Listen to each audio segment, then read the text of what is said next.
1 Chronicles 19. Sometime afterward, King Nahash of the Ammonites died, and his son succeeded him. David said, I will deal loyally with Hanan son of Nahash, for his father dealt loyally with me. So David sent messengers to console him concerning his father. When David's servants came to Hanan in the land of the Ammonites to console him, the officials of the Ammonites said to Hanan, Do you think because David has sent consolers to you that he is honoring your father? Have not his servants come to you to search and to overthrow and to spy out the land? So Hanan seized David's servants, shaved them, cut off their garments in the middle at their hips, and sent them away. And they departed. When David was told about the men, he sent messengers to them, for they felt greatly humiliated. The king said, Remain at Jericho until your beards have grown, and then return. When the Ammonites saw that they had made themselves odious to David, Hanan and the Ammonites sent 1,000 talents of silver to hire chariots and cavalry from Mesopotamia, from Aram-Maacah, and from Zobah. They hired 32,000 chariots, and the king of Maacah with his army, who came and camped before Medeba. And the Ammonites were mustered from their cities and came to battle. When David heard of it, he sent Joab and all the army of the warriors.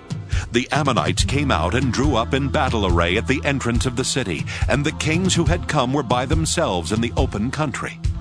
When Joab saw that the line of battle was set against him, both in front and in the rear, he chose some of the picked men of Israel and arrayed them against the Arameans. The rest of his troops he put in the charge of his brother Abishai, and they were arrayed against the Ammonites. He said, If the Arameans are too strong for me, then you shall help me. But if the Ammonites are too strong for you, then I will help you. Be strong, and let us be courageous for our people and for the cities of our God, and may the Lord do what seems good to him. So Joab and the troops who were with him advanced toward the Arameans for battle, and they fled before him. When the Ammonites saw that the Arameans fled, they likewise fled before Abishai, Joab's brother, and entered the city. Then Joab came to Jerusalem.